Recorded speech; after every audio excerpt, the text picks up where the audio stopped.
Hello everyone, and welcome to a bonus episode of Mega Man X2. Like last time, we're gonna show off some beginner strats, a super password, and some other oodly-goodly bits that we don't normally get to see in an efficient playthrough. For example, a third weather pattern in Sponge's stage. Now, this has 16 squares instead of 12 like the last game, and there's all those moving parts with the X-Hunters. You could just spam a bunch of 6s and not bother with the 5, but if you do that, you'll only have 2 of Zero's parts, and you'll have to fight another boss at the end game. So remember that 5. And just like last game, you'll have most of the Mavericks beaten.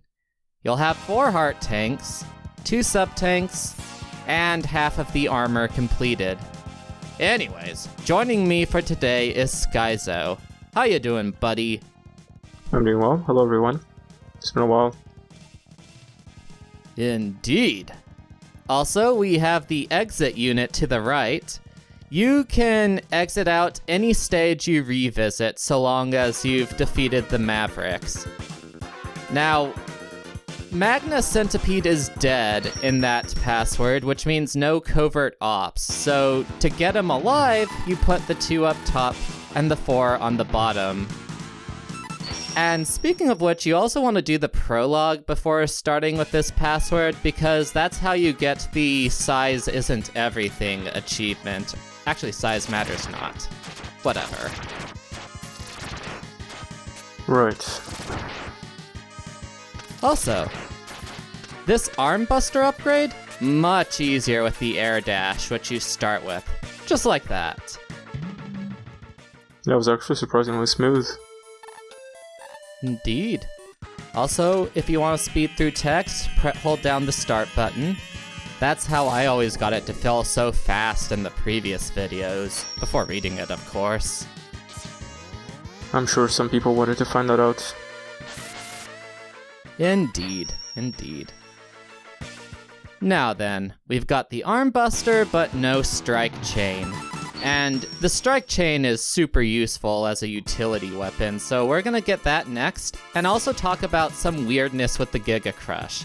Now, as I went over, you fill it up by getting hit by projectiles, but the game is very inconsistent about how much it fills up, depending on the projectile. All those did 4 units of energy, but that was a monstrous amount of energy refill, wasn't it? That makes sense. It was a beam of energy, essentially.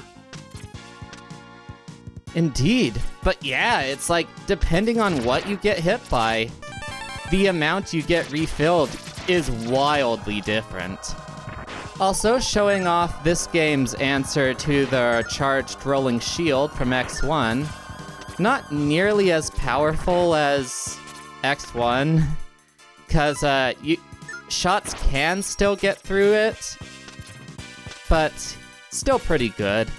Also, here's Mist, a weather effect you don't normally get unless you have the Crystal Hunter for these weather stations. So that's pretty neat. Also clears out most of the enemies.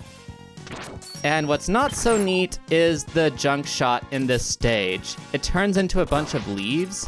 Does 5 damage to that only cause it's weak to it. But against regular enemies, it does 1 health. 1 health. And for reference, the basic Buster Shot does 3 health. It stinks in this stage. That's pretty bad. Although it is Violin's weakness weapon if you fight him here, which you never would, because you want the strike chain, but still. Anyways, back to a good weapon.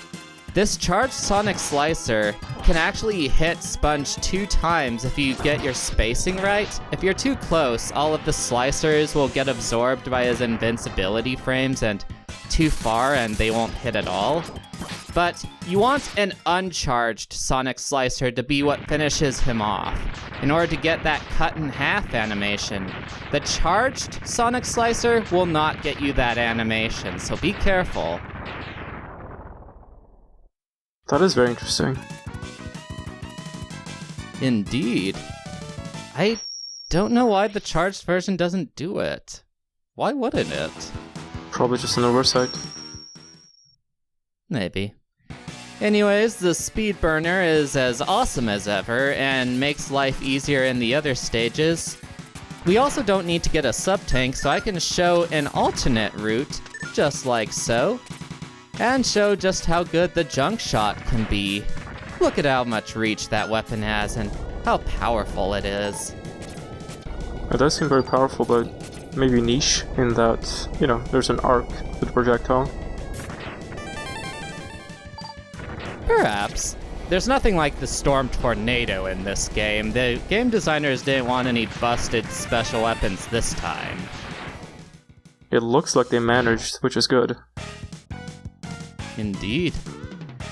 Now, important note, the reason I refilled the Giga Crush and Sponges stage is because I still need a Giga Crush kill on one of the 8 starting Mavericks. I could do that in the refight, but it's easier to just do it now while I have the chance. So stun lock this guy to 2 HP, switch to the Giga Crush, and here we go. It does a lot of little damage per frame, but these bosses have invincibility frames, so it only does 2 damage. And if you tried it on Magna Centipede, he'd just teleport all around the whole place and only get hit by it once, so don't make that mistake. I could imagine that most players would in their first playthrough. Perhaps. Now, you know how I used a double neon jump to get Moth's heart? Sure, I do. Well, here's the way you were supposed to get it, with the Crystal Hunter. Just like that. It does make more sense. Indeed. And now we're gonna go through Centipede's stage. We're not gonna skip through it like we have been most of the other stages, since the Covert Ops achievement can be a little tricky, and also there's some stuff to show off. So once again, Speed Burner, boost through that guy, get rid of that shield and dash under. And then the trick to getting past this spotlight is to do a standing dash as it's going away from you. If you press the right button as you're falling down, you'll risk clipping through the light. Well, even more so than it was there, because yeah, the hitboxes are a little wonky. And as for this charged strike chain, it will actually force small energy and health drops from everything it kills, even bosses, even though you won't actually get to collect whatever it spawns from bosses. So kind of a neat little detail. Doesn't make it worth spamming, but still, it's nice that they added it in. I can see that. Some utility to it. Yeah. X2 is full of weird little quirks like that, like stuff that you would never notice unless you were digging into everything like I was. I can see that, and this sword midi boss is just so strange to me, even still. It's like it looks kind of out of place. Indeed.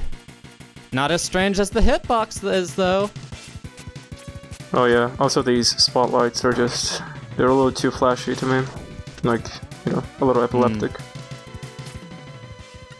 I'll be careful I'll put a warning on that for viewers. So yeah, see those squares that keep analyzing X?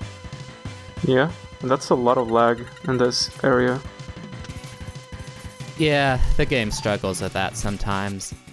But yeah, in the main episode, we boosted past all of those lights, so this guy was just kind of weak. But the more times that those squares scan you, the more times this guy gets upgraded. It basically just gives him more attacks. It doesn't increase his health or defenses though, so you can still kill him relatively quickly, but I thought I'd show it off all the same, since I'm not crunched for time like I was in that episode. Right. Well, that's an interesting little quirk of this boss, and yeah. Indeed, and he's got another attack that takes like 20 seconds to use, but I really wanted to show off. There it is. A shield. blocking thing that you can still kill with your X-Buster. So, you know, kinda neat. Also kind of neat nice. is using the weakness weapon on this Centipede guy. I don't do it in the main playthrough because it makes him teleport around a lot, and if you accidentally spawn it while he fakes you out, like so, it lags the heck out of the game and makes you move really slow. Still does a lot of damage though, so that's another way you could take him on. It's actually kind of interesting that it can fake you out. That's pretty unique to this. Indeed. Also another chance to show you that teleport spam since you didn't get to see it last episode. Yeah, well, it's not so bad as I imagined it. Indeed. And another reminder, you have to beat Centipede and dodge the spotlights in one run. You beat him without dodging the spotlights, you never get another shot unless you restart the game. Be very careful. Oh, that is very stringent. Indeed. And back to Crystal Snail's stage, we are once again going to show the dash punch to the heart tank trick since it's so obscure. Basically, dash punches go faster than regular dashes, so you can carry that momentum all the way to the other side. And also by tapping the jump button repeatedly, or was it the dash button? B button, whatever. And also gonna show off a minor exploit by showing you how to carry the right armor into the mini-boss. I'm not sure if it was intentional or not, because I'm not using any glitches, but I'm also like tapping the jump button instead of holding it, so it's possible I'm getting some extra height they didn't intend. It's probably an oversight instead of a glitch. Not much difference between the two, but I would make that distinction. You mean a glitch like not letting the camera settle for the boss to spawn? Yeah, I would consider that a glitch. And now, at last, since there's nothing in Bubble Crab's stage for us to get, neither the boss nor any of his upgrades with this password, I'm going to show you another spot you can refill your sub-tanks and get that friendly neighborhood Spider-Man achievement. Overdrive Ostrich's stage. Careful to jump though, cause the health can get stuck in the walls as you saw there. Huh, that's a little odd. And then if you crash the motorcycle on accident, you can also use Flame Stag's charged weapon to get the health that way. We didn't get to do that in the main playthrough since that wasn't efficient, and it wasn't that hard to get the motorcycle over there anyway, but still worth showing off. Anyways, next episode, we fight, well, whoever the heck is. Is he a Sigma tier villain? Will he be hard, or will he be as easily cheesed as the rest? Join us in the next episode to find out on the assault at the X-Hunter base. Have a nice day and God bless you all. Alright, I'll catch you all later. Bye!